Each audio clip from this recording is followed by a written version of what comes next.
केंद्रीय मंत्री रविशंकर प्रसाद इस वक्त प्रेस कॉन्फ्रेंस कर रहे हैं, सीधे लिए चलते हैं। 2 महीने किया, अब उसको नवंबर तक कर दिया है। इसका पूरा खर्चा चावल का होता है 37 रुपये, प्रोक्योरमेंट, डिलीवरी, ट्रांसपोर्टेशन, और गेहूं का होता है 27 रुपये।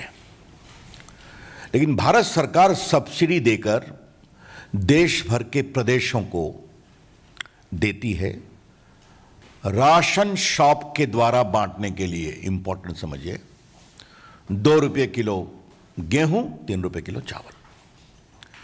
और भारत सरकार सालाना लगभग 2 लाख करोड़ खर्च करती है इसके सब्सिडी के ऊपर। ये आपको जानकारी होनी चाहिए। ये मैंने फूड सिक्योरिटी एक्ट की बात की। ये देखिए, ये है फूड सिक्योरिटी एक्ट 2013। इसके अंतर्गत राशन शॉप का डिस्क्रिप्शन है कि राशन शॉप क्या है, और इसके 2 प्रावधान की ओर मैं आपका विशेष रूप से ध्यान देना चाहूंगा कि सेक्शन 12 में लिखा हुआ है, doorstep delivery of food grain to the targeted public distribution system outlets. Outlets के द्वारा। आउटलेट कौन है? फेयर प्राइस शॉप है। उसके बाद इसमें पूरी व्यवस्था है। सेक्शन मैं आपके सामने 28 और 29, और ये मैं माननीय आदेश जी और माननीय विदुड़ी जी को बहुत विनम्रता से इसको कहना चाहूँगा, ये बात आनी चाहिए कि ये पीरियोडिक ऑडिट होगा हर राशन शॉप का, धारा 28 के मुताबिक। और ये बात जनता को इसकी जानकारी दी जाएगी कि इस फेयर प्राइस शॉप के ऑडिट का नतीजा क्या निकला। वो ठीक काम कर रहे हैं, गलत काम कर रहे हैं। ये कौन करेगा? राज्य सरकार करेगी। और धारा 29 में इस बात का प्रावधान है कि आप विजिलेंस कमेटी बनाएंगे राशन शॉप की मॉनिटरिंग के लिए। जो ये राशन शॉप ठीक काम कर रहे हैं, नहीं काम कर रहे हैं, ये इसकी चिंता करेंगे। तो ये कानूनी व्यवस्था है जो पूरे भारत में लागू है, जिस कानून का नाम है फूड सिक्योरिटी एक्ट। इसलिए मैं देश का कानून मंत्री आज इसका गजट ही लेकर के आया है, जो ये गजट घोषित किया गया था 10 सितंबर 2013 को, मतलब मोदी जी की सरकार के आने के पहले, ताकि किसी को टारगेट करने का आरोप हम पर न लगाया जाए। अब मैं आता हूं one nation one card, one nation one ration card. यह भारत सरकार के द्वारा बहुत महत्वपूर्ण योजना शुरू की गई कि बिहार, यूपी, उत्तराखंड, मध्य प्रदेश, राजस्थान के लोग देश में घूमते हैं मजदूरी में।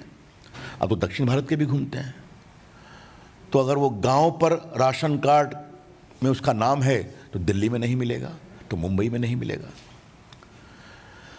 तो प्रधानमंत्री जी को यह चिंता जब बताई गई, उन्होंने कहा नहीं, इसका रास्ता निकालो। तब देश में वो मेरे आईटी विभाग ने उसकी चिंता की, वो सिस्टम को प्रोवाइड किया। एक देश एक ration card, one nation one ration card. और मुझे आपको बताते हुए एक हर्ष होता है कि देश के 34 राज्यों और यूटी ने one nation one ration card को अडॉप्ट कर लिया। 34 राज्यों ने। और अभी तक इस पर 28 करोड़ ट्रांजैक्शन हुए हैं। किसके? पोर्टेबल, जो रहते कहीं और हैं, काम करते कहीं और हैं। तो उनको कोई दिक्कत नहीं हुई कि अगर कोई व्यक्ति बिहार का या यूपी का या राजस्थान का, मध्य प्रदेश का, दिल्ली में है, तो आधा परिवार ने अपने गांव में राशन लिया, आधा यहां लिया। यह मतलब होता है one nation one ration card का। भारत के सिर्फ 3 प्रदेशों ने अभी तक one nation one ration card को इंप्लीमेंट नहीं किया है, क्योंकि इसमें आप आधार से जोड़ते हैं। एक बात आपको मैं बता दूं, आधार भी मैं देखता हूं आईटी मंत्री के रूप में, आधार का मतलब क्या होता है? आपकी फिजिकल आइडेंटिटी को कंफर्म करने के लिए आपकी डिजिटल आइडेंटिटी, आपके डिजिटल व्यक्तित्व से आपके निजी व्यक्तित्व की पहचान। और कैसे? आंखों के आइरिस और उंगलियों के निशान या अंगूठे के निशान। और उसकी कहानी यह है कि आप प्लास्टिक सर्जरी से अपना चेहरा बदल सकते हैं, अपना नाम बदल सकते हैं, लेकिन अपनी आंख की आइरिस और अंगूठे के निशान नहीं बदल सकते हैं। इसीलिए आधार का लिंकेज का यह फायदा होता है। मुझे आपको बताते हुए पीड़ा हो रही है कि 34 राज्यों ने one nation one ration card को फॉलो किया। 3 प्रदेश नहीं किए हैं। एक आसाम, क्योंकि वहां आधार लेट से शुरू हुआ था, जो उनकी स्थानीय समस्याएं थी नागरिकता को लेकर के इत्यादि, और बाकी 2 प्रदेश, एक का नाम है बंगाल और दूसरे का नाम है दिल्ली। मेरा पहला सवाल यह है श्रीमान अरविंद केजरीवाल से कि आपने one nation one ration card Delhi में क्यों नहीं लागू किया है? इसका जवाब देवो। क्या परेशानी है आपको? क्या दिक्कत है आपको? बीजेपी की ओर से यह सवाल हम बहुत प्रमुखता से उठा रहे हैं कि अगर देश के 34 राज्य one nation one ration card को फॉलो करने को तैयार हैं, तो ममता जी की बात तो जो है वो होगी। इनको दिल्ली में समस्या क्या है? अगर लोकप्रिय मुख्यमंत्री हैं, घर घर पहुंचने की बात करते हैं, तो क्या दिल्ली में वो बार बार उनकी ओर से प्रवासी मजदूरों के बारे में बड़े पीड़ादायक भावनात्मक चीजें उठाई जाती हैं? तो उनको खाना मिले, इसमें कोई दिक्कत क्या है? क्यों नहीं? ये हमारा पहला सवाल है। अब हम आते हैं दिल्ली सरकार के आचरण पर। आचरण की क्या स्थिति है? मैंने पहले बताया कि अब आप राशन कार्ड पर जाएंगे तो पॉस मशीन से आपको ऑथेंटिकेट करना पड़ेगा, तो उससे कोई जाली फरेबी काम नहीं हो सकता। देश भर में लगभग 86% राशन कार्ड अब पॉस मशीन से लिंक हो गए, और कई तो बड़े प्रदेश में 99%, यूपी, एमपी, मेरे प्रांत बिहार में 95% है। बाकी प्रांतों में भी होगा, कुछ कांग्रेसी प्रांतों में भी होगा। अब दिल्ली की कहानी जरा सुनिए आप। दिल्ली में जनवरी 2018 में ई ऑथेंटिकेशन राशन कार्ड पर शुरू किया गया, और आदेश जी और विदुरी जी 4 महीने में इसको रोक दिया गया अप्रैल 2018 में। इस 4 महीने में क्या हुआ? 4 लाख फर्जी राशन कार्ड पकड़े गए दिल्ली में। मैं फिर कहना चाहता हूं, माननीय केजरीवाल जी, जनवरी 18 में आपने शुरू किया, अच्छा किया। 4 महीने में क्यों रोक दिया? क्या समस्या थी? समस्या यह थी कि 4 लाख फर्जी राशन कार्ड पकड़ लिए गए थे। तो राशन माफिया दिल्ली सरकार पर हावी हो गया, इसको रोको। आदेश जी, विदुड़ी जी, तर्क क्या दिया गया? कि टेक्नोलॉजी काम नहीं करती है। तो आपने 4 महीने में 79% ऑथेंटिकेशन कैसे कर लिया भाई, जो 4 महीना हुआ? और अगर टेक्नोलॉजी की समस्या थी तो आईटी विभाग में मुझसे आग्रह करते, भारत सरकार को लिखते। दिल्ली तो भारत की राजधानी है ना। मेघालय में हो रहा है, कश्मीर में हो रहा है, नागालैंड में हो रहा है, अरुणाचल में हो रहा है, जो पहाड़ों में है, हिमाचल में हो रहा है, उत्तराखंड में हो रहा है। यहां क्या परेशानी है आपको? और अगर टेक्नोलॉजी पर हुआ तो 1 महीने में ठीक हो जाता, शुरू कर देते। अप्रैल 2018 से आज तक आपने ऑथेंटिकेशन पॉस मशीन का दिल्ली के राशन कार्ड की राशन दुकानों में शुरू क्यों नहीं किया? यह दायित्व किसका है? केजरीवाल जी की सरकार का है। तो यह मेरा दूसरा सवाल है। अब मैं आता हूं होम डिलीवरी। ये होम डिलीवरी देखने में बड़ा अच्छा लगता है, लेकिन थोड़ा इसके अंदर जाइए तो इसमें स्कैम के कितने गोते लगेंगे वही समझ में आ जाएगा। और इसको मैं थोड़ा विस्तार से बताना चाहता हूं। आप जब राशन कार्ड की दुकान पर लेते हैं तो वो मोहल्ले में है, घर के बगल में है, और उसका एक वैधानिक दायित्व इस कानून के अंतर्गत है।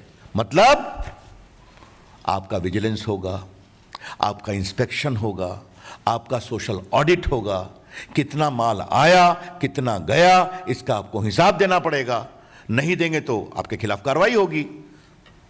हमारे स्टेटमेंट में आपको मिलेगा यहां क्या क्या हुआ है। लेकिन अगर आप उठा के घर जाएंगे तो कहां का माल कहां जा रहा है कुछ मालूम होगा क्या? कितना माल बीच से गायब हो रहा है ये कुछ मालूम होगा क्या? मैंने जानने की कोशिश की कि भारतवर्ष में और कहीं हो रहा है क्या? कहा नहीं हो रहा है। सिर्फ एक हमको कहानी मालूम हुई कि संभवतः आंध्र प्रदेश में एक योजना चली कि वो ट्रांसपोर्ट से दुकान से उठाते हैं पॉस मशीन ऑथेंटिकेशन करके और घर पहुंचा करके जो बचता है उसको दुकान में वापस कर देते हैं और कहीं कुछ नहीं है। मतलब फेयर प्राइस राशन शॉप की दुकान इसके केंद्र में है। ये कानून की आवश्यकता है ताकि भारत और केजरीवाल जी पूछते हैं कि मोदी जी ना ये आपका अनाज है ना मेरा अनाज है। केजरीवाल जी ये भारत की जनता का अनाज है जो भारत की जनता के पैसे से खरीदा गया है। तो ये ईमानदारी से बिके, टेक्नोलॉजी के माध्यम से बिके, ये इसकी आवश्यकता है। अब आपको हम एक और रोचक इसमें जो बहुत पीड़ादायक है और मैं अपने दोनों नेताओं को जरूर कहूंगा कि भारत सरकार की ओर से उनसे पूछा गया कि कृपया करके आप बताएंगे कि आपने शेड्यूल कास्ट और शेड्यूल ट्राइब को क्या प्राथमिकता दी है। ये 10 फरवरी 2021 की चिट्ठी है, 10 फरवरी 2021 की, जिसमें भारत सरकार ने आग्रह किया कंज्यूमर अफेयर्स मिनिस्ट्री की ओर से कृपया करके बताएं कि डायरेक्शन अंडर सेक्शन 38 इसमें भारत सरकार उनको निर्देश दे सकती है of the national food security act 2030 for maintaining data of SC/ST beneficiary Delhi में। ठीक है, सुनिए आदेश जी, जवाब सुनिए। जवाब है दिल्ली प्रदेश का, not available, not available, not available. क्या मतलब है इसका भाई? दिल्ली में आपके पास यह भी डाटा नहीं है कि कितने हमारे दलित समाज के, कितने हमारे वनवासी समाज के बंधु हैं यहां पर, और उनको आप राशन कार्ड में कितना सहयोग कर रहे हैं? क्या मतलब है इसका? दिल्ली सरकार कैसे चल रही है? हम बाटी की ओर से इसका जवाब जानना चाहते हैं। तो ना तो आप टेक्नोलॉजी से ऑथेंटिकेशन कराएंगे, 4 लाख का जहां घपला पकड़ा गया तो फिर आप उसको रोक देंगे, भारत सरकार के निर्देश को नहीं मानेंगे, और आप ST/SC की भी चिंता नहीं करते हैं, प्रवासी मजदूरों की भी चिंता नहीं करते हैं, और दिल्ली के गरीबों की पात्रता की भी चिंता नहीं करते हैं। तो एक कहावत है ना, आपका चाल चलन कैसा है तब ना आगे आप कुछ काम करेंगे। तो मैं पूछूंगा केजरीवाल जी, मैंने आपसे क्रमबद्ध आपका चाल चलन रखा है, तो अगर ये आपका चाल चलन है तो किस आधार पर आप कह रहे हैं कि हम घर घर अनाज पहुंचाएंगे? ये हम सवाल उठाना चाहते हैं। तो आप कानून तोड़ना चाहते हैं, आप दिल्ली के गरीब जनता की आंखों में धूल झोंकना चाहते हैं, और खरीद की भारत सरकार ने, पैसा खर्चा किया भारत सरकार ने, कानून के मुताबिक राशन के माध्यम से उसको भेजना है। तो केजरीवाल जी, अगर आपको इतनी ही रुचि है तो आप अपना एक अलग स्कीम बनाकर आइए भारत सरकार के पास, हम सस्ते में अनाज आपको देने की कोशिश करेंगे। और ऐसी बात नहीं है, ये देखिए